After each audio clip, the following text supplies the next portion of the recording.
So I was doing some research on some of my favorite drivers, seeing if I could find some nugget of information or a story to make a video on, and I noticed I was spending a lot more time looking into their rivals slash the most hated drivers of the era, which eventually devolved into me just looking up who were the most hated drivers in the history of motorsports, and there's been a lot of them. You have people like Alain Prost, Lance Stroll, Joey Logano, and of course...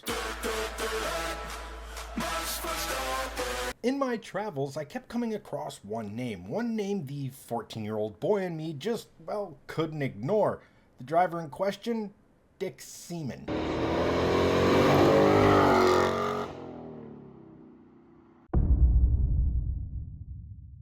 On February 4th, 1913, Richard John Beatty Seaman, also known as Dick, was born. Yes, his name is Dick Seaman. Please get all your jokes out of your system now, preferably in the comments, and we're moving on. Now, good old Dick here, he was born into the English aristocracy. They were ferociously wealthy. Now, his father unfortunately passed away at an early age for old Dick. However, his mother, well, she was described as ferociously pompous grand dame of the absolute stiffest corset. Now, if you happen to not be fluent in English rich people terms, it basically means she was a monumental snob. Now, as the wealthy do, they wanted Dick to go into a career suitable of his, quote, station in life, meaning they want him to go into politics or be a lawyer, something like that. Dick, well, he had other ideas. He was enamored with motor racing, and it was his dream to be a Grand Prix driver.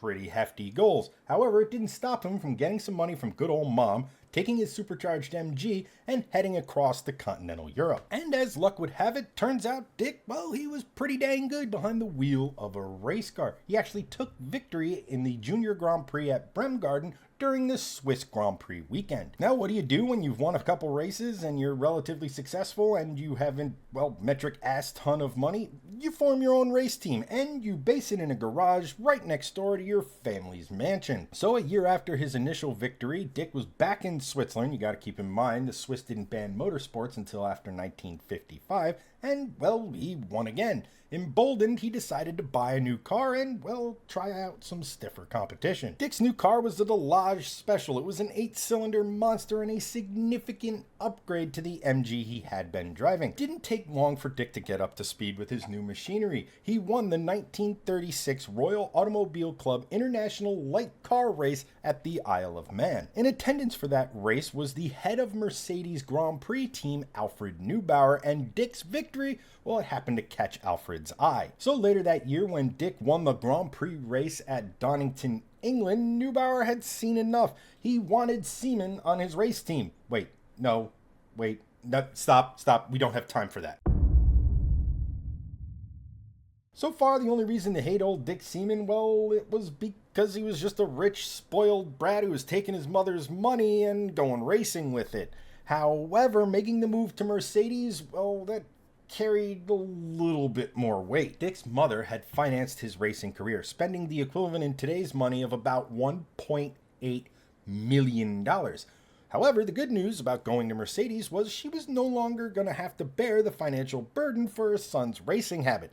The bad news about moving to Mercedes was, well, along with Auto Union, they were state-funded racing teams, and the state in question was the Nazis. Now, if you know anything about history, you know that the Nazis were crazy about, well, sports, including motorsports. See, this was a way to show the rest of the world just how great the new Nazi regime was. And as a result, these teams were, like I said, heavily funded and, well, they just dominated Grand Prix racing. However, there were some signs that the Nazis were up to no good. Number one, there was a lot of anti-Semitic legislation passed by the new government.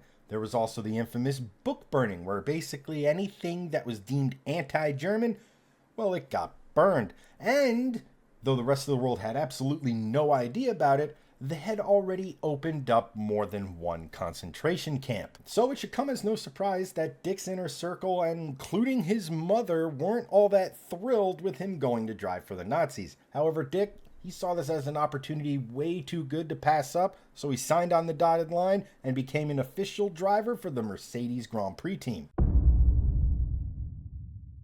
So 1937 was going to be Dick Seaman's first year as a Mercedes-Benz Grand Prix driver, and it didn't exactly get off to the start he was hoping for.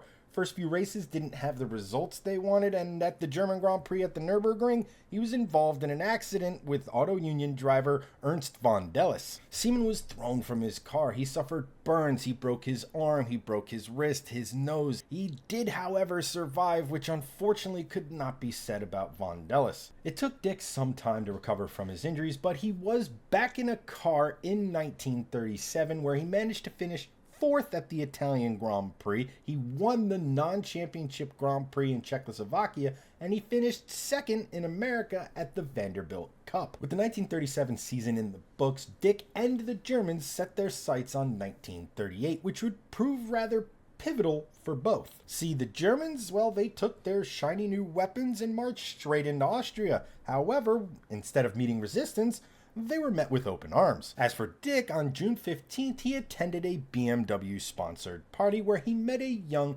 Erika Popp, daughter of Franz Josef Popp, the general director of BMW. Erika, well, it was love at first sight, and she would become the love of Dick's life. 9 days later, Dick was back in a race car in arguably the most important race of the year, the German Grand Prix at the Nürburgring.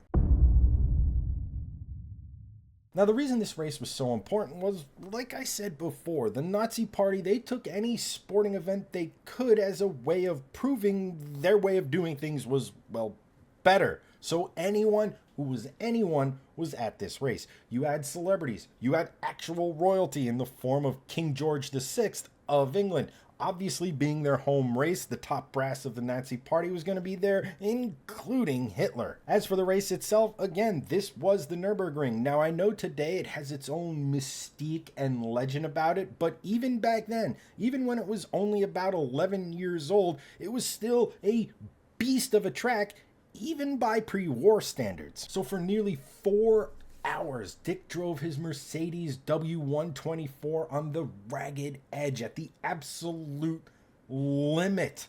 When the dust cleared and the checker flag waved, well, Dick, he won the race. This would also prove to be a rather large turning point. Now, Dick at this point had gone from the spoiled rich kid who took mom's money to go motor racing to driving for a Nazi-funded team. You might potentially be thinking, okay, maybe he was a little naive. Maybe he let his competitiveness get the better of him. After all, he wasn't the only driver from an allied country to drive for one of the Nazi-funded teams.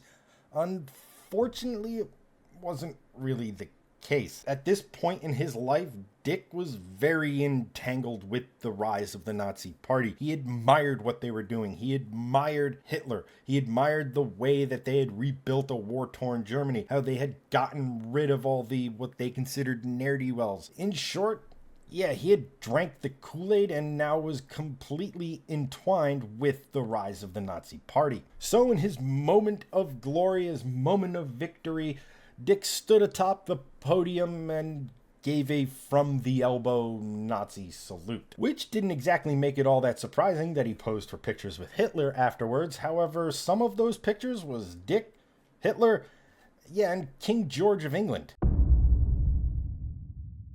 So why, even though an Englishman was the winner of the race, would King George be involved in any picture that included Hitler? Germany was kind of the bully of Europe at that point, and nobody really wanted to stand up to him. In fact, they did almost everything they could to keep Germany happy. Case in point, like I mentioned before, Germany was rearming themselves. Technically, they weren't supposed to be doing that. However, nobody had the balls to do anything about it, and Germany knew it. By September of 1938, the Germans and Hitler, well, they had their eyes on the Sudetenland. This was an area of land in then Czechoslovakia that the majority of the population, well, it was ethnically German. Now, if you know history, you know Hitler used this excuse over and over and over again to make claims to land that he wanted. So at the end of September, Hitler and his staff and all of the Allied leaders, well, they met in Munich to discuss the Sudetenland. Hitler made it simple. Give him the land he wanted, or it would absolutely mean going to war.